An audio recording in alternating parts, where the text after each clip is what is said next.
This party started.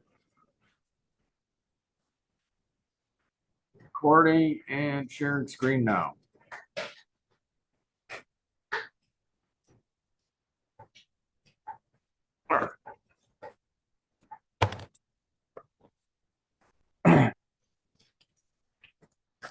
Yesterday we talked about decibels and we defined the decibel. It's a logarithm, or it's the logarithm of a ratio. And I didn't really get into why do we need decibels and why do we use logarithmic scales? So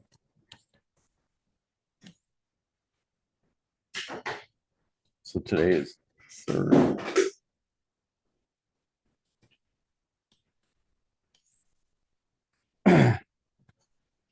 So linear scales, or I'll just say linear versus logarithmic scales.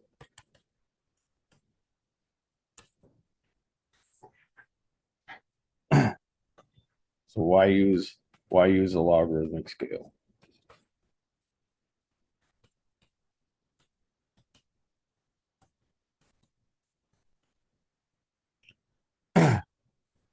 Logarithmic scale allows us to graph and visualize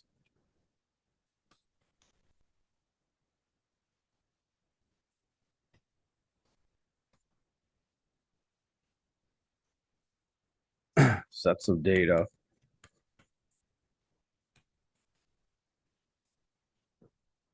that span orders of magnitude.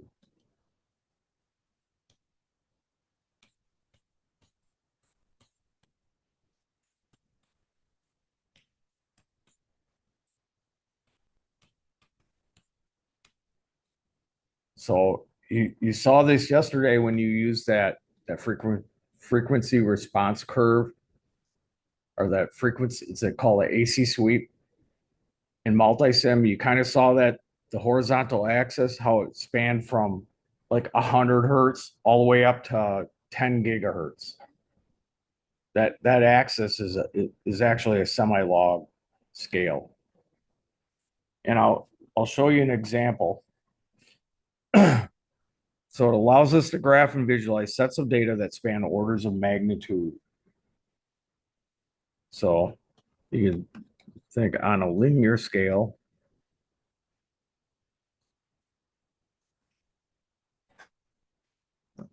this is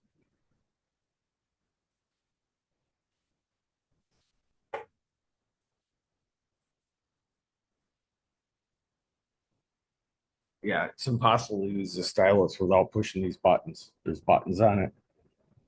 I keep pushing these buttons.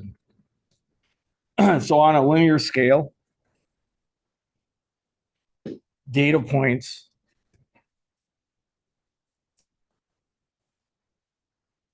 are either crowded I should say too crowded or too spread out.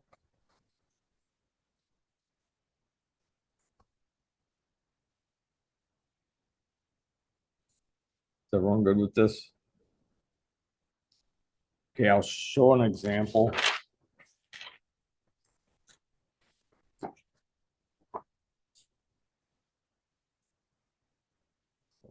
Let's say we had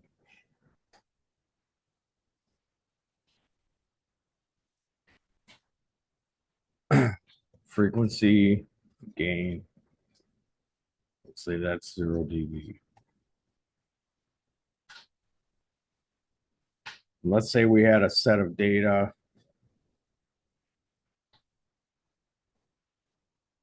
gain, frequency,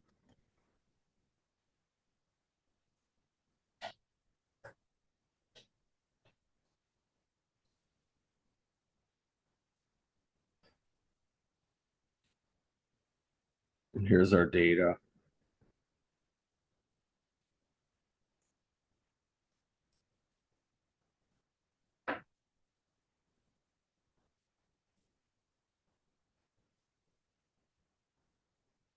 and we're just going to keep it simple.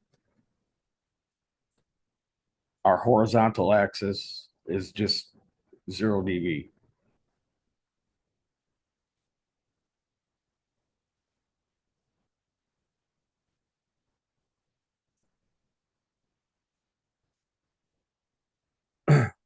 So we have to graph this data. So let's take our largest data point, which is 10,000, and put it here. So about right here is 5,000. And about right here is 1,000. So we can graph. Here's one data point, 10,000 and 0 dB. So we got that one. Here's another one, 1,000. We got that one. 100, where would 100 be? It's about a tenth of this. It's about right there.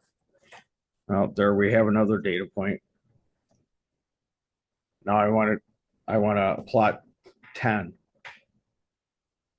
It's about right there. What about 1?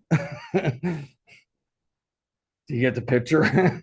This is a linear scale. I'm trying to plot all these data points that span from 0.01 all the way to 10,000. What if we used a log scale? So does everyone understand what's going on here? All these data points are all crowded in here. If I try to spread them out, that 10,000 will be way off from the other side of La Crosse. So what if we use a log? What if we take the log of each one of these? What is the log of 0.01? Log base 10 of 0.01.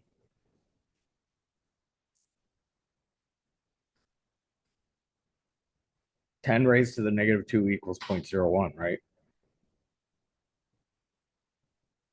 1 divided by 10 squared equals 0.01. What about the log of 0.1? What about the log of 1?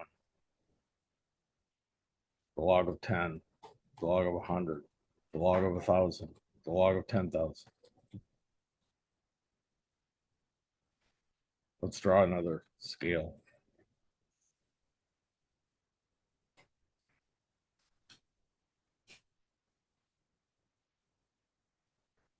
So let's say that's 4. There's 2, 1, 0.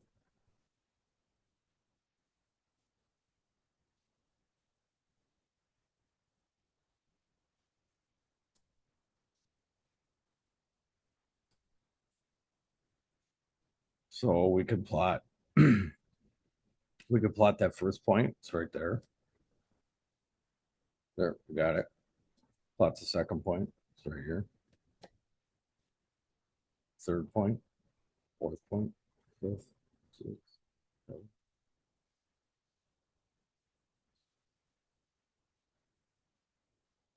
seventh. What if we wanted to plot 1 gigahertz?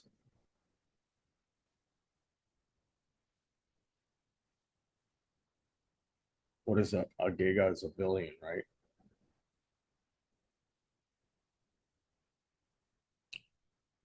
Well, this is,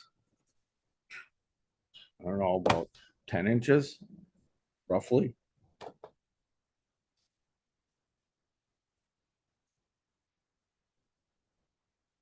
So let's say we want to know where would it fall? Where would 10 or where would 1 gigahertz fall on this scale, on this linear scale? So this is linear and this is log.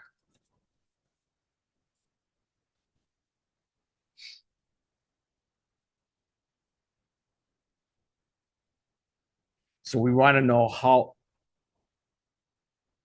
far out would that be? So if I divided 1 billion by 10,000,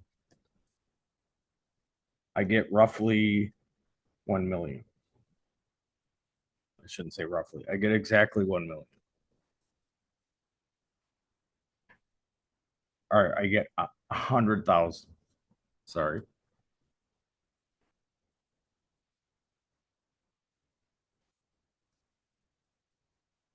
Because we got 4 zeros, 4 zeros. I got 1, 2, 3, 4, 5 zeros.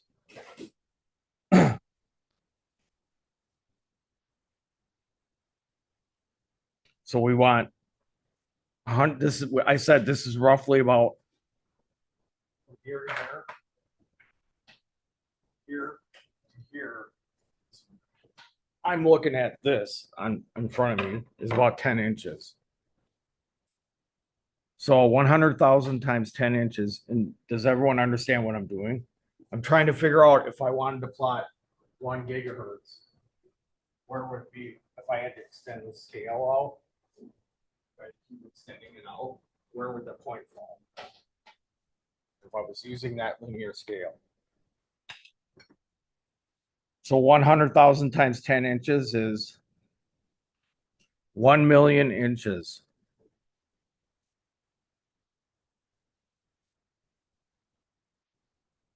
1 million inches is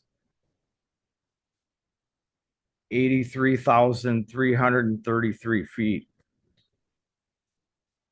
That's 15.8 miles. So I'd have to draw a line from there, 15.8 miles that way, and then draw a point on it. So hopefully that makes sense. That's why we use logarithmic scales. Okay.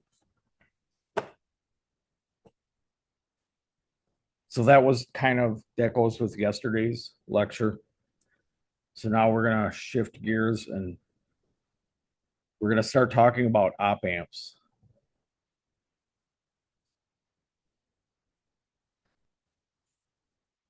So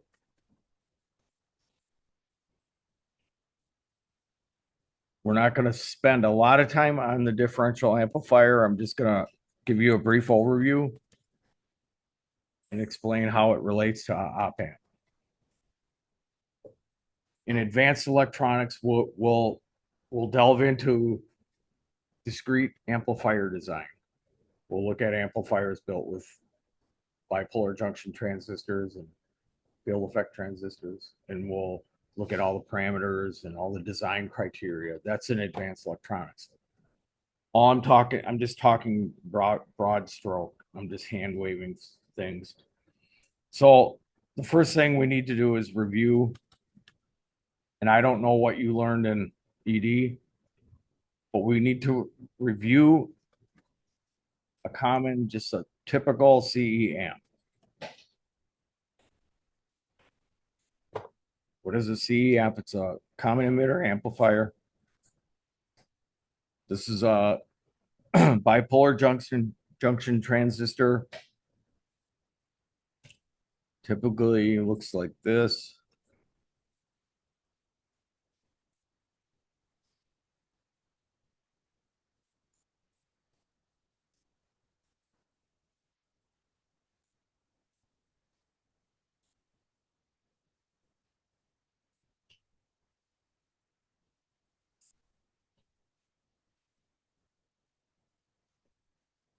There's our input. There's our output.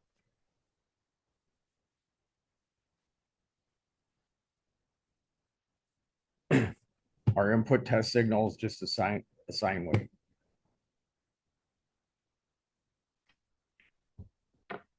So normally, if you look at this, does everyone remember beta DC? Beta DC is it's kind of like gain.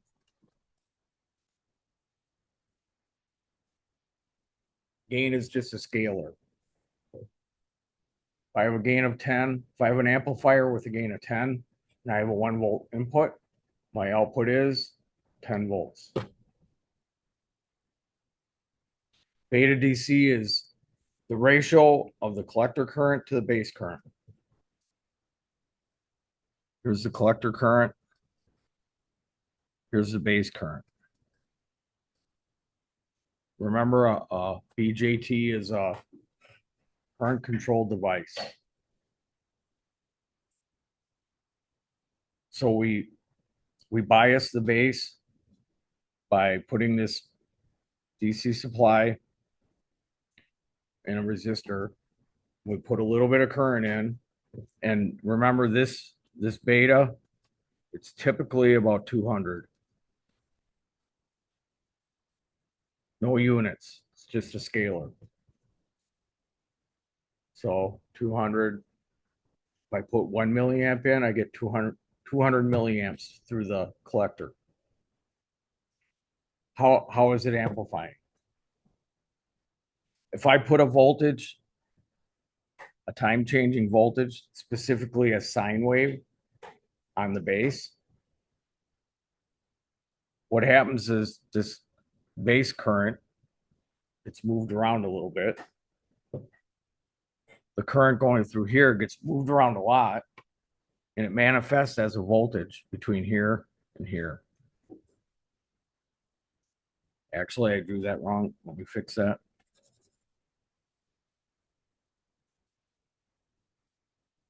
Should look like this.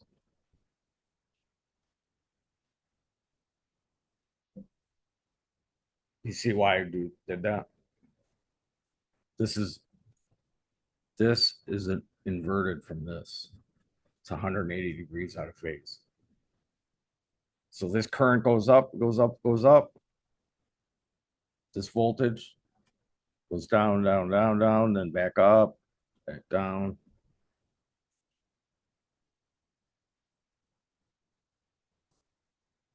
Which should make perfect sense. The higher the current going through this collector emitter junction, more current that goes through there, the less voltage that is dropped across there. If there's no current going through there, then the voltage is VCC, right? If it's turned off, it's a switch. Think of it like this: it's a switch. Here's your switch, and you have something on here that turns the switch on and off. Base, collector, emitter. Base, collector, emitter. I put some current on the base, the switch closes.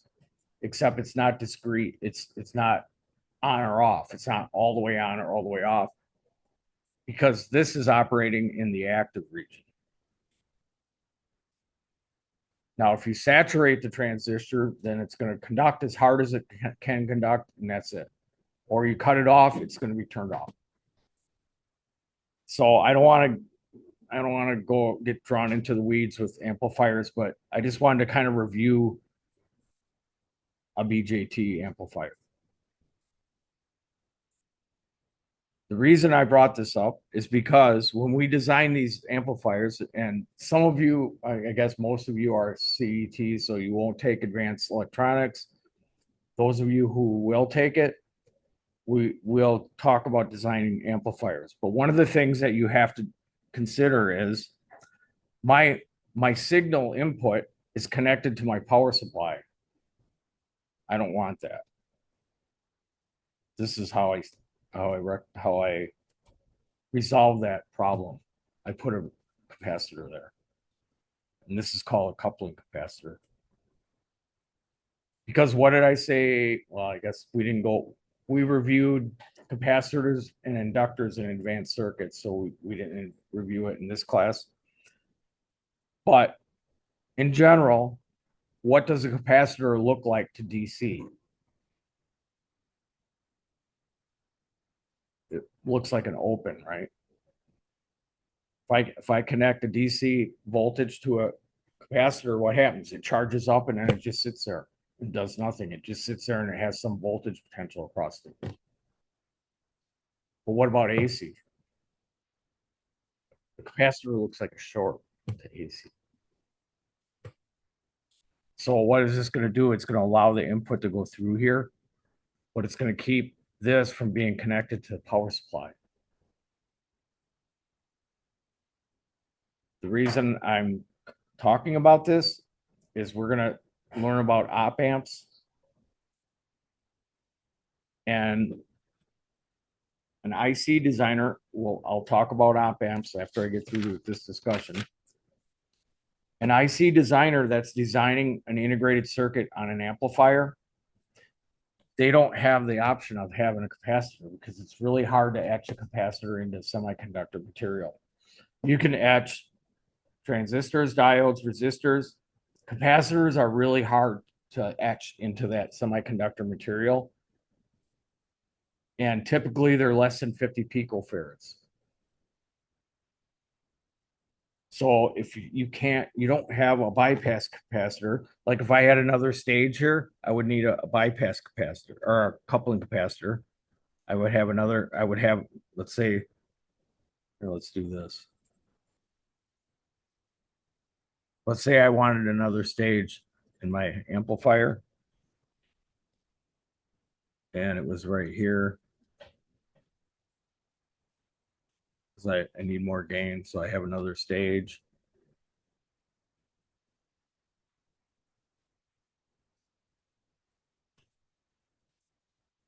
VO1, VO2.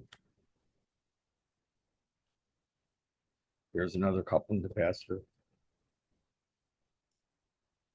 So I don't have that option anymore. If I'm etching an amplifier into an integrated circuit, which is what an op amp is, an operational amplifier. So how do we get around that? A differential amplifier. Does everyone have this page? So a differential amplifier, this is in chapter 15. I'm just going to call it a diff amp. Here it is.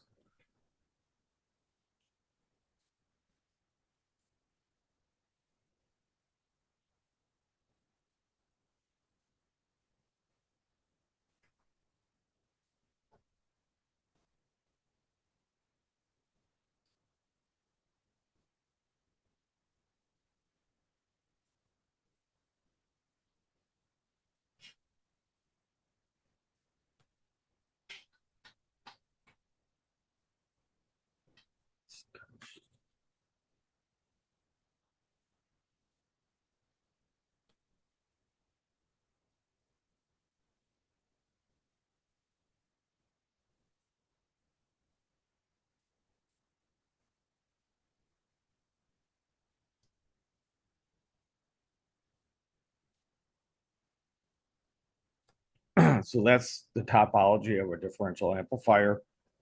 The output is here.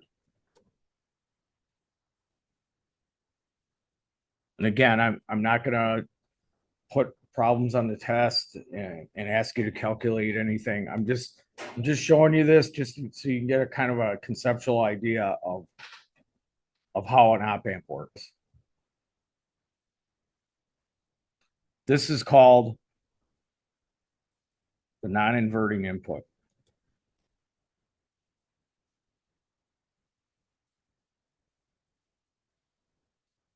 And this is called the inverting input. So someone cleverly thought of taking two bipolar junction transistors and having them face each other, connecting the collector resistors together to the power supply, and then connecting both emitters to one resistor and attaching that to the negative supply. And what this does is it amplifies the difference between this and this. So V out equals 0 when V1 equals V2. V out is positive when V1 is greater than V2, and V out is inverted when V1 V1 is less than V2. So the takeaway from this is the differential amplifier provides a means of direct coupling. So remember I showed you this. This is not direct coupling. I have a capacitor that's connected between my signal source, my input voltage, and my amplifier. There's a cup. It's isolated. It's kind of, you can think of it as like an isolation. It's a way to isolate it. With this, you don't need that. And this is a solution to the difficulty of putting capacitors on an integrated circuit. So does everyone get what I'm saying about putting a capacitor on an integrated circuit? How do they make an integrated circuit? They take a piece of semiconductor wafer and they stack it in all these layers, and then they etch it. They make etchings in it, and they actually etch diodes, transistors, resistors. They etch them into it. It's microscopic. It's on a microscopic scale, but that's how they basically etch the circuit into it, and they create a diode with the semiconductor material. The point is they can create capacitors, but it's very, very difficult and expensive. And like I said, typically they're less than 50 picofarads. You can't make a capacitor bigger than that on a semiconductor. So this is the solution. And then where does that lead us? This is the front end of an op amp. So what is an op amp? Did everyone have that?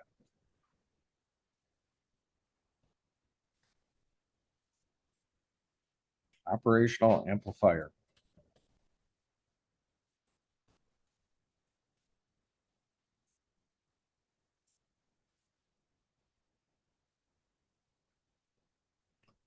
So an op amp, I'm just going to call it op amp, is an amplifier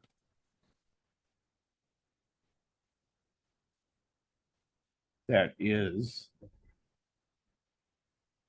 integrated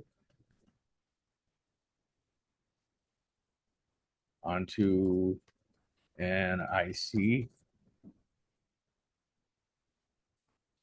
Op amps were first used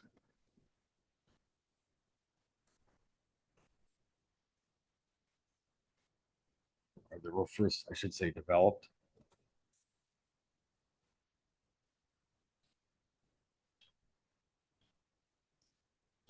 They were developed to perform math operations.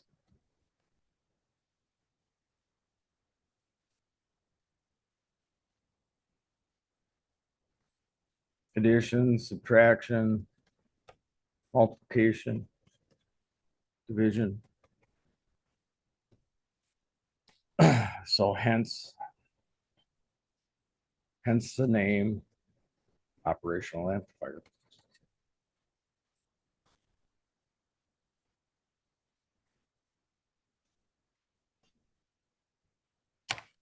So just so you can visualize.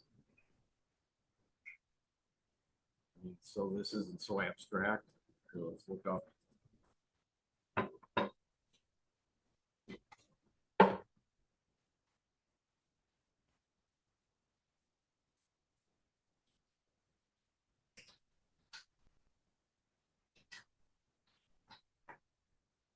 That's what I'm talking about right here. So I believe one of the labs you do, you'll have to build an amplifier circuit on a breadboard. Right here's the schematic, right here's the pin out.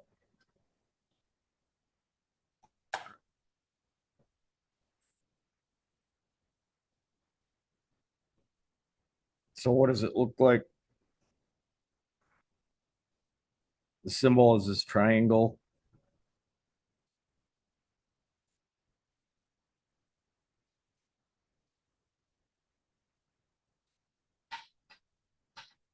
Here's our input.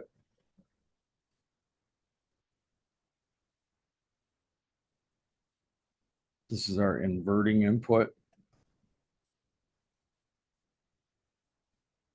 This is our non-inverting input.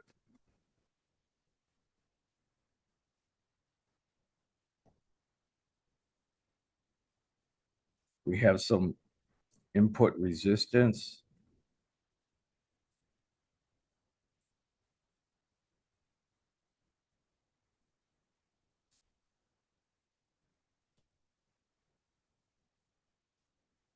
And then we can look at our amplifier. Is you can treat it as like a voltage source with some output resistance. So it would be AV gain times VN, which is the same as saying AV times V plus minus V minus. So V plus.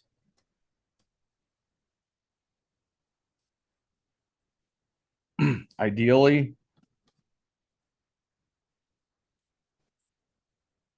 Rn is infinite. R out is 0. Ideally. Yeah. Oh, okay. I'll talk louder.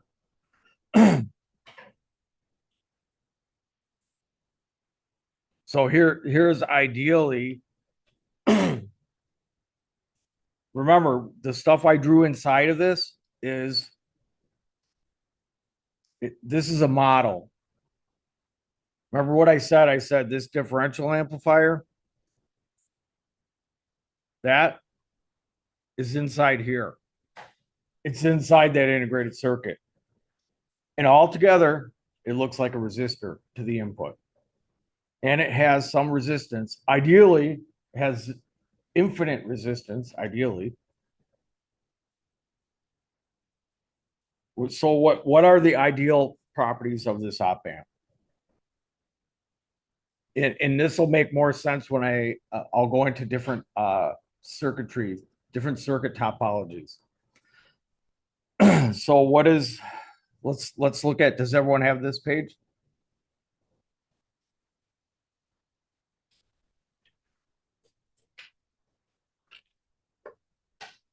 Why is it good to have infinite input resistance? Does anyone have any ideas? Or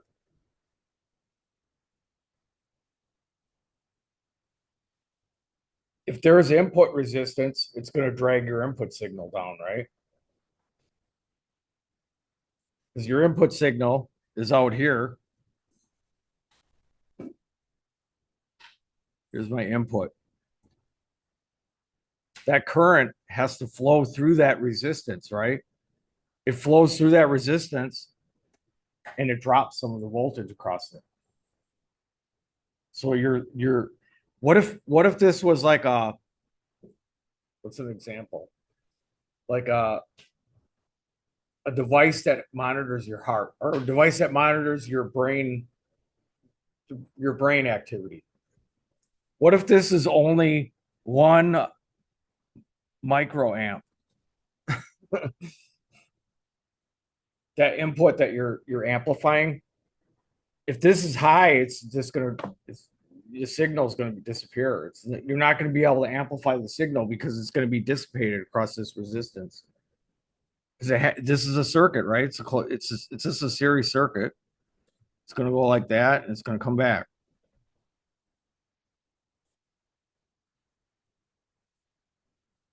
All right, so let's look at the ideal properties.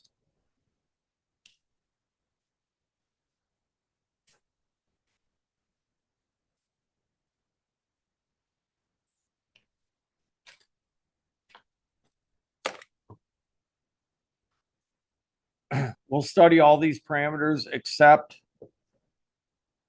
well, maybe all of them, but one that we might not talk about is DC offset. So here's our ideal assumption.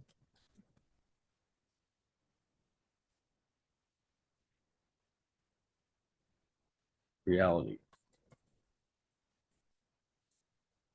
So we're always going to have an ideal assumption when we have a model, right? Everyone knows what a model is. It's just a representation of some complex system. It's a simplified representation. So parameter one, gain.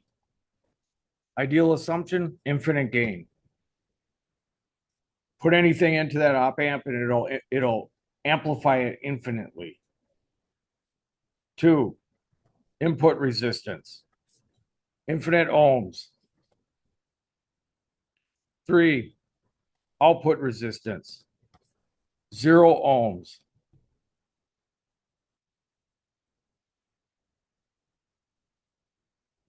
Again, let's go back. I don't mean to interrupt this, but why do we want this to be 0? We don't want to drop our output across that resistance, right? We want to amplify our output and send it out. We don't want to dissipate it across that resistance inside of the op amp. So ideally, we want it to be 0. Parameter number 4, slew rate, infinite. Slew rate is the time it takes for it to turn on and off. If I turn it on, it doesn't turn on instantaneously. It doesn't do this. It actually does that. So I put a signal into it, I get a signal out. How long does it take for my signal that I put in to end up on the output? This is the slew rate. And we'll study that later. What? Yeah. Infinite slew rate means this is measured in volts per microsecond. So if this line is vertical, it's infinite. Parameter 5, bandwidth, infinite.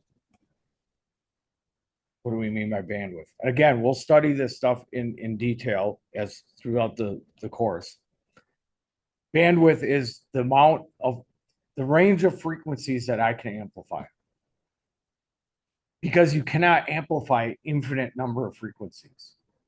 Eventually your device won't break down, but it'll attenuate the input. When you get to a certain high enough frequency, you won't be able to amplify it anymore. That's a fixed finite thing. Ideally, it's infinite. Number 6, common mode rejection ratio, infinite. We'll get into this stuff in the subsequent weeks. We'll talk more about these parameters. And then 7.1 I said we may not talk about is DC offset. 0 volts. And one of the things that I kind of forgot to mention, I have to go back to the diff amp. It's very important that these are matched. These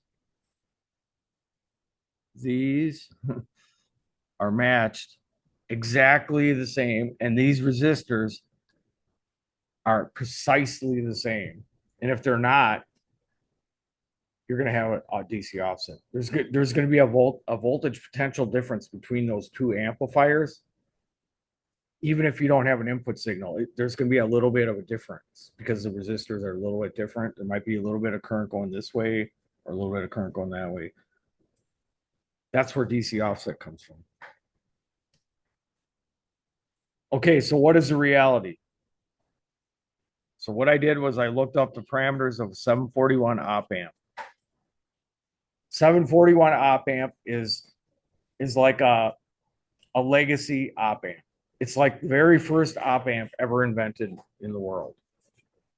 Now there's millions, I shouldn't say millions, there's thousands of different op amps now and hundreds of different manufacturers.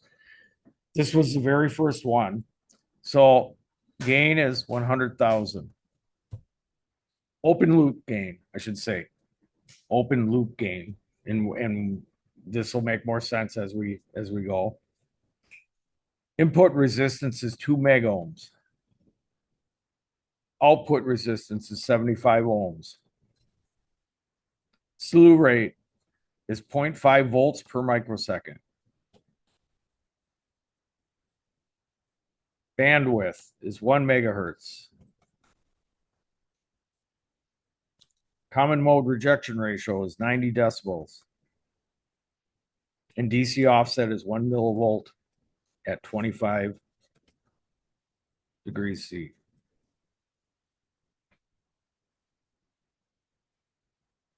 On a test, you don't have to memorize this stuff. But I might ask you, what is the ideal gain of an op amp? Infinite. You know what I mean? I think maybe on the test I have a table, and some of these are blank, and you got to fill in the blanks. It should be pretty easy. Most of them are infinite. Output is 0 and DC offset 0. So do we want to take a break and then come back and finish, or do we want to just keep going and finish? I got about another 20 minutes. You want to just finish? All right. So let's look at what do we do with this op amp? What good is it? Or what do we use it for? There's several different topologies, but these are the 3 common ones.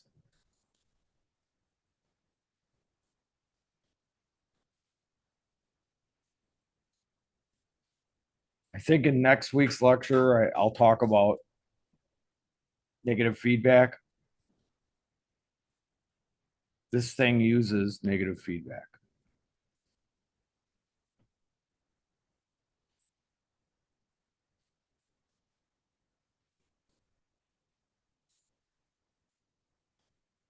It takes part of the signal, part of the output, and sends the current back to the input. If you don't do that, it's going to try to amplify the signal 100,000 times. Let's say this is a 741. What did I say the open loop gain was? 100,000. So if I put 1 volt in there, it's going to try to put 500,000 volts out. It can't though. Why not? Because there's a power supply here that you connect to this chip. What's going to happen? I put 1 volt in there. It's going to try to put 100,000 volts out, and it's going to get to 15 volts, and then it's going to stop. It's saturated then. It's called saturation. But if I add this feedback resistor, it won't do that, because some of the current from the output is coming back into the input. It's going this way. It's a self-regulating mechanism. I'll talk more about negative feedback next week. Now I just want to get the general topology and the formulas. Oh, you have a question? No. All right, so this is our input. So for this one, AV, not AVDV, AV. Remember, AV is just a scalar. It's just a number. AVDV is 20 log V out over VN. This is just AV. Is V out over VN, which is minus RF divided by RI. I can develop that equation, but I do that in advanced electronics and in advanced circuits. I develop the equation. We do a circuit analysis of this circuit, and we develop that equation. I don't think I'm going to do that in this course. Here's the formula. Here it is. You need this formula. So what's an example? Here, let's look at an example. If RF is 5K and RI is 1K, what's the gain?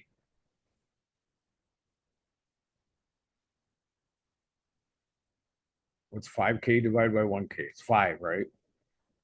Why is there a negative sign here? Because my output will look like this. My input is like this. My output's like this. This is an inverting amplifier. So the output is 180 degrees out of phase with the input. Pardon? Yeah, you can just say 5. The negative sign is there just to remind you that the output is, the polarity is flipped.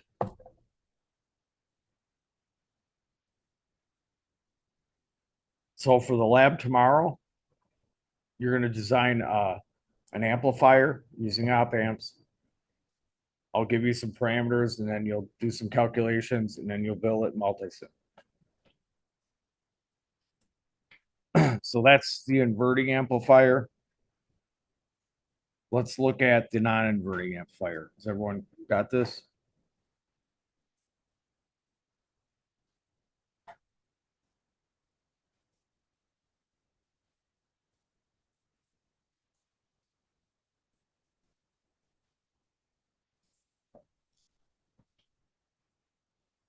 This one looks kind of like this.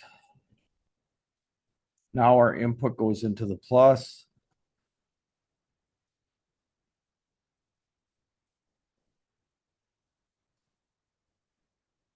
And we got something that looks kind of like this.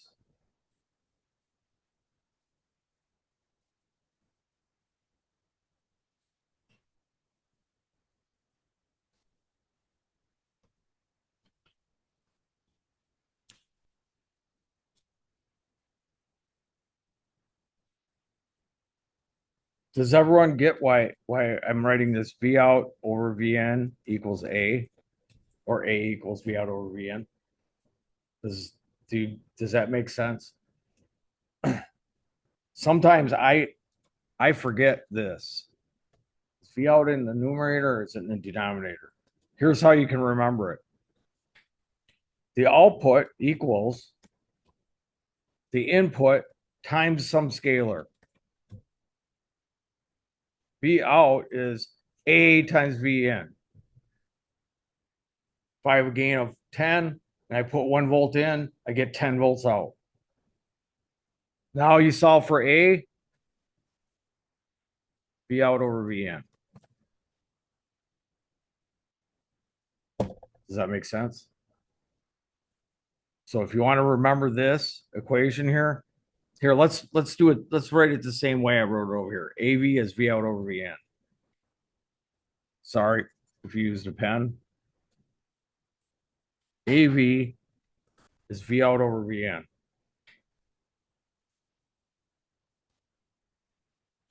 If you have trouble remembering this, which I do, I write this down. Or I just do it in my head, I think. Output is A times input, so A is V out over V in.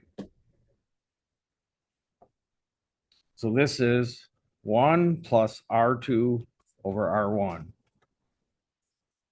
If you want, I can develop these equations if you want. Otherwise, you can just take my word for it. And so you need this equation.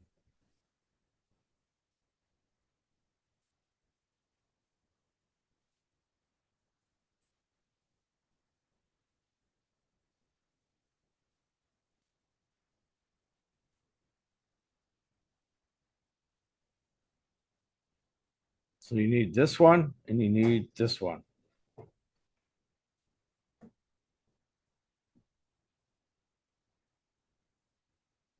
And then last but not least is the voltage follower. Is everyone caught up? Or buffer amplifier.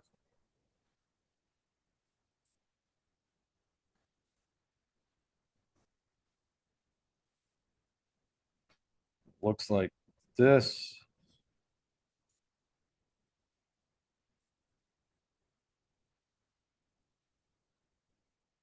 Now let's try.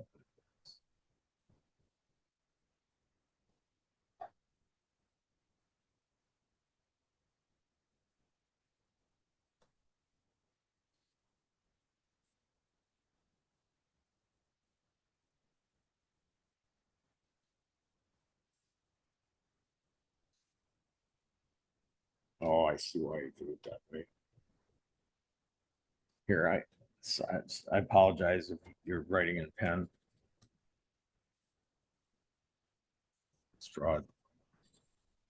You'll see why I'm changing this in a minute here.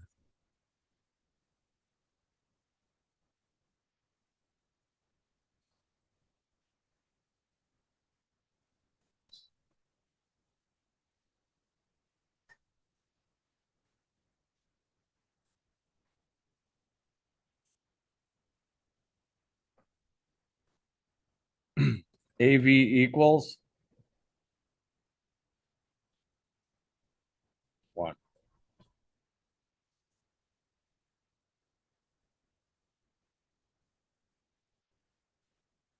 Okay, now I'm going to ask you why. We're going to look at this one.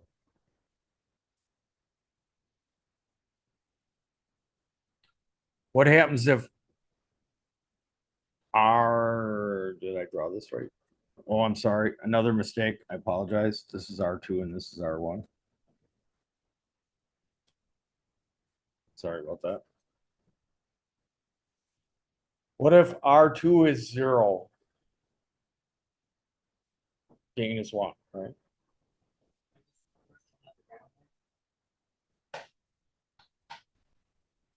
The output is referenced to ground. This right here is just connected to the input.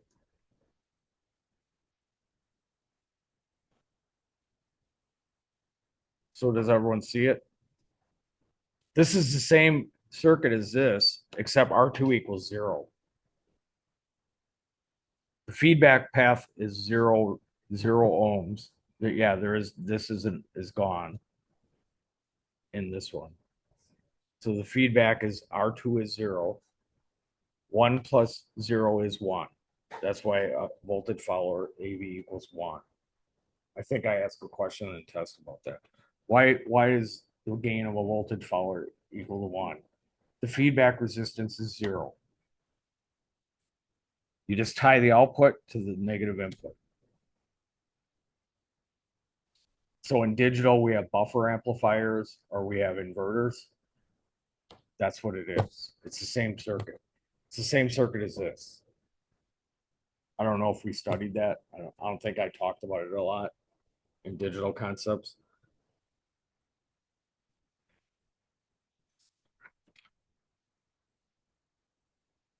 So the next subject is negative feedback, and I think we'll just stop there.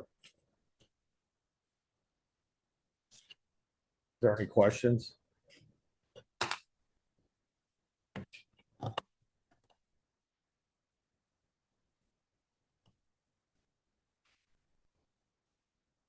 Or I could keep going for another hour.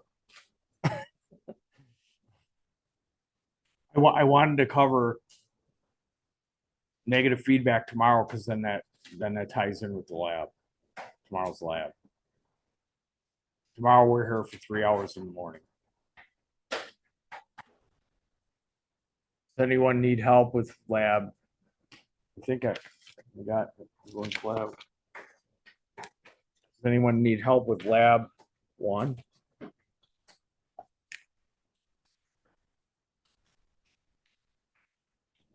Maybe I got everyone. Got 4, 8, 1, 2, 3, 4, 5, 6.